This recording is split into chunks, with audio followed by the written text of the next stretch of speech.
Comment construire et visualiser un modèle d'arbre de décision? Bonjour à toutes et à tous. Mon nom est Josué Afouda pour ceux qui me découvrent à travers cette vidéo. Sachez que je publie régulièrement sur ma chaîne YouTube des vidéos de formation, des tutoriels dans les domaines de la data science, du machine learning, de la programmation avec le langage Python et bien d'autres choses. Donc, n'hésitez pas à vous abonner à ma chaîne YouTube afin de suivre mes vidéos et surtout activer la cloche de notification pour ne rater aucune prochaine vidéo. Vous n'êtes pas sans savoir que la visualisation est un outil fondamental en matière d'analyse de données. En tant que data scientist ou data analyst, vous ferez forcément face à des profils non techniques. Vous pouvez avoir par exemple un superviseur ou un manager qui n'est pas forcément du domaine. Donc, comment pouvez-vous lui transmettre vos résultats de modélisation? La meilleure façon, c'est de construire des graphiques de votre modèle. Aujourd'hui, nous allons voir le cas d'un modèle d'arbre de décision. Tout le monde sait ce qu'on appelle arbre de décision. Aujourd'hui, l'objectif de ce tutoriel, c'est de vous apprendre comment créer un visuel de votre modèle d'arbre de décision. Voici un exemple d'arbre de décision. Vous voyez cette image. Donc, vous avez à chaque branche des décisions qui sont prises. Ici, on a une tâche de classification, comme nous allons le voir. Donc, à la fin de ce tutoriel, vous saurez comment générer une telle image et pouvoir ainsi l'envoyer à vos collaborateurs pour qu'ils comprennent votre modèle. Les données que nous allons utiliser dans le cadre de ce tutoriel sont les données relatives au diagnostic du cancer du sein. C'est des données qui sont disponibles sur le site Kaggle ou qui sont disponibles aussi sur le module dataset de la librairie sklearn. Alors, comme outil fonctionnalité librairie, nous allons importer Pandas, NumPy, Seaborn.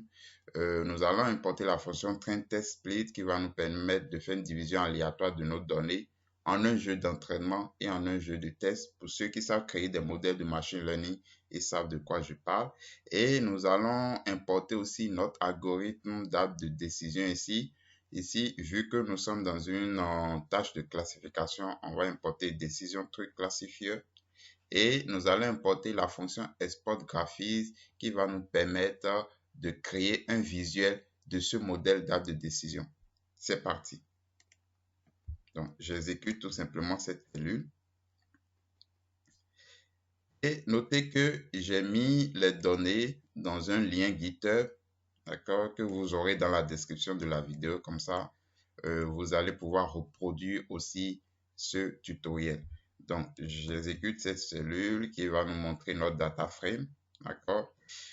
La méthode info nous permet de voir la structure de la data frame. Donc, ici, nous avons 569 observations, donc 569 patients, d'accord. Et nous avons 33 variables, 33 colonnes. Alors, ici, il ne s'agit pas de faire une analyse exploratoire exhaustive. Nous allons tout simplement visualiser notre variable cible. La variable cible ici, c'est la variable diagnosis. Voilà, diagnosis qui, voilà, c'est la variable du diagnostic pour dire si la personne est atteinte du cancer ou pas. Donc, nous allons visualiser cette variable pour voir ses modalités. Donc, ici, le M, c'est pour malignant. Donc, ça veut dire c'est la personne est atteinte du cancer et le B, c'est pour bénigne. Donc, la personne n'est pas atteinte du cancer. Donc, nous voyons qu'il y a dans nos données plus de personnes qui ne sont pas atteintes du cancer que de personnes qui sont atteintes du cancer. Donc, ce graphique, quand même, nous permet de voir la distribution de nos variables cibles. Alors, comme préparation des données, ici, nous n'avons pas grand-chose à faire. D'accord? Nous allons supprimer d'abord les colonnes qui ne nous intéressent pas, c'est-à-dire la colonne ID qui est l'identifiant unique de chaque patient. D'accord? Et ici, une colonne qui s'est créée là, dont nous n'avons pas besoin. Donc, je vais avec la méthode drop, je vais supprimer cette colonne-là, cette colonne plutôt. Et nous allons, si j'en ai pas besoin, nous allons créer une variable cible et les variables indépendantes. D'accord? Notre variable cible, nous la stockons dans une variable y et les variables indépendantes, nous allons les stocker dans une data frame is. D'accord? Donc, j'exécute cette cellule. Ça, c'est le processus général pour construire un modèle de machine learning.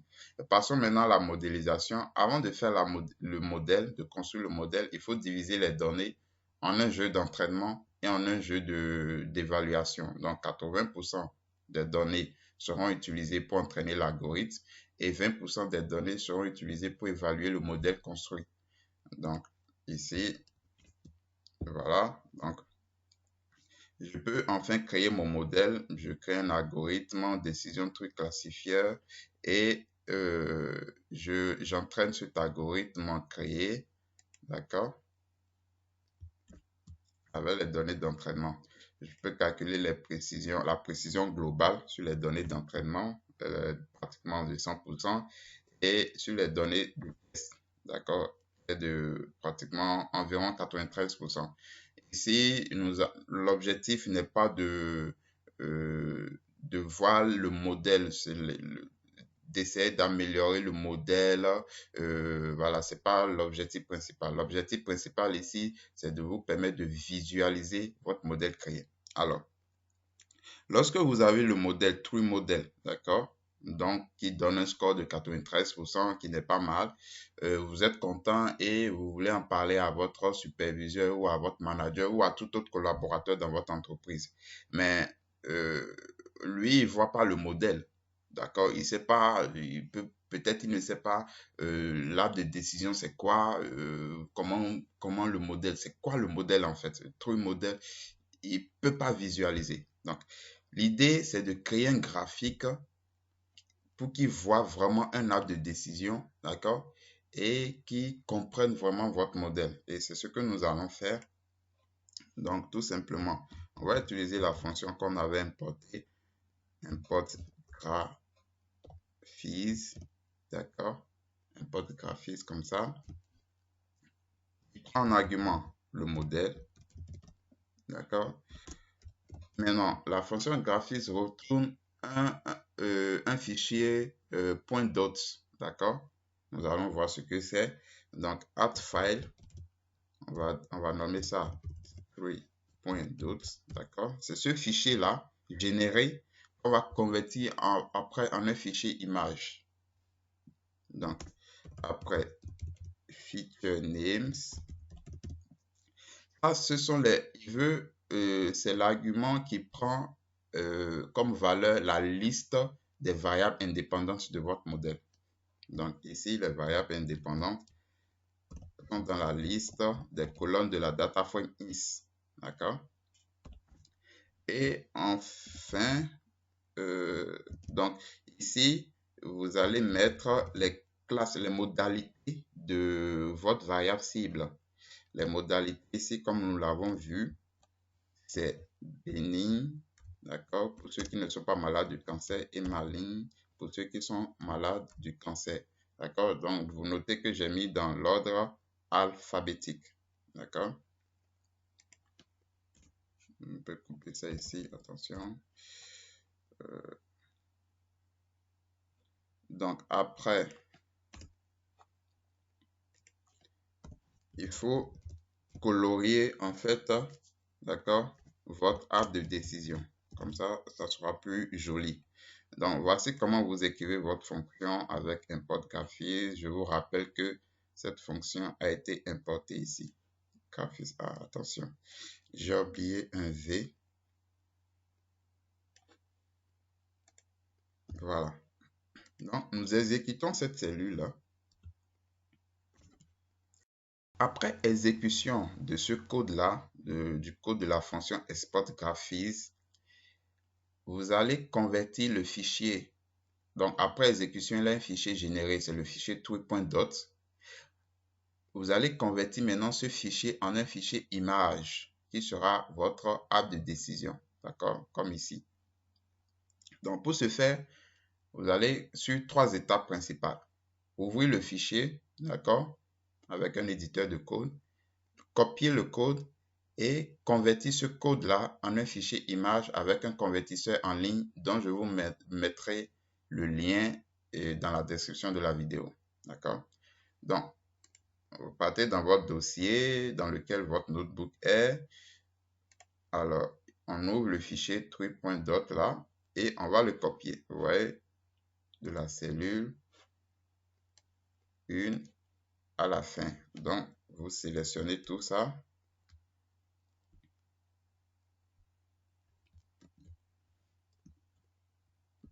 Et vous copiez, d'accord? Et maintenant, avec le convertisseur en ligne, on va convertir ce code-là. Donc, voici le convertisseur en ligne. Donc, ici, on enlève le code et on colle notre code à nous. D'accord? Donc, on colle notre code à nous. Automatiquement, le fichier image est généré. D'accord? Voici notre app de décision. Mais nous, on le veut en un fichier PNG qui est quand même qui donne des images de haute qualité. Donc, PNG Image Element. D'accord? Et il va nous faire la conversion. Donc, il nous fait la conversion. Pour copier, c'est très simple. Vous faites un clic droit, enrichissez l'image sous. D'accord?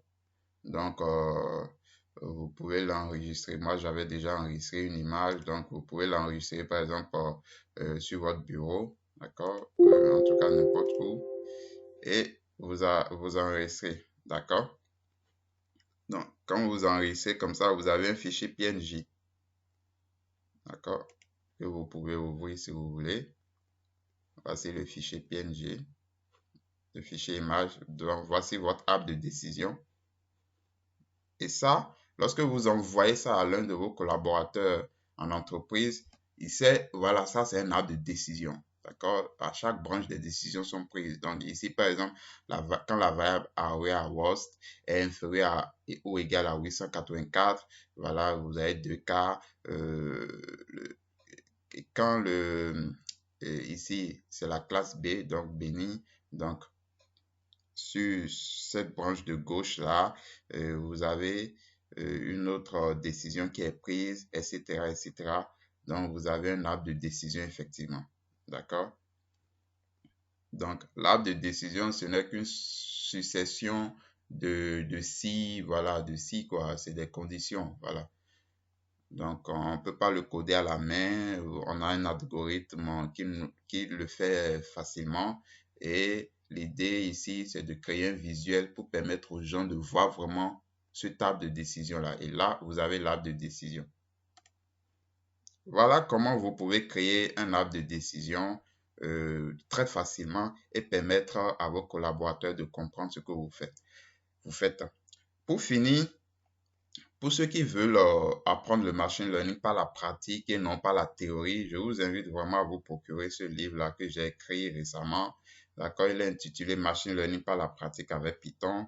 Vous y verrez des projets réels et pratiques dans les domaines de la finance, l'immobilier, le trading, la santé, le marketing. Il y a un peu de tout et toutes les techniques et toutes les méthodes en machine learning sont couvertes dans ce livre-là. Donc, à travers ce livre, vous apprendrez à utiliser la librairie scikit-learn, qui est la librairie par excellence pour faire le machine learning dans Python, résoudre des problèmes de classification et de régression, savoir même construire un modèle de prévision des futures valeurs d'une série temporelle. Et ça, c'est très important. Et c'est pas un projet pratique. Tout le monde sait que les séries temporelles, c'est un peu difficile à comprendre. Mais franchement, avec ce projet, vous allez vraiment comprendre les étapes, le process pour créer des prévisions. Donc, utiliser des algorithmes populaires, d'accord, tels que Random Forest, K-means, etc. Faire de la segmentation. Comment choisir les métriques convenables pour évaluer la performance de votre modèle. Ça, c'est un aspect très important que j'explique bien dans le livre. Comment valider efficacement votre modèle à l'aide de techniques comme la cross-validation, c'est la validation croisée.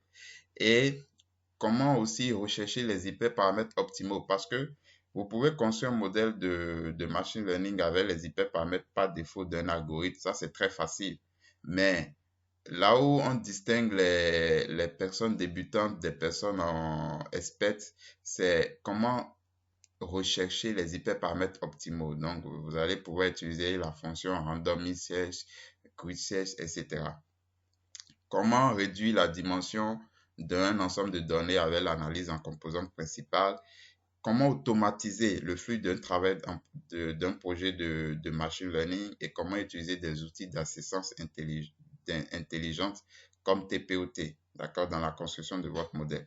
Ce livre est disponible sur tous les marchés d'Amazon, d'accord, en format numérique, ce que Amazon appelle le format Kindle, qui est disponible à lecture avec leur application gratuite, je tiens à le préciser, et en version papier, d'accord, vous pouvez trouver les liens dans la description de la vidéo pour vous procurer le livre. Merci d'avoir suivi cette vidéo. Je vous invite vraiment à vous abonner à ma chaîne YouTube. Vous y verrez plein de vidéos, d'accord, de formation et de tutoriels. Merci et à bientôt.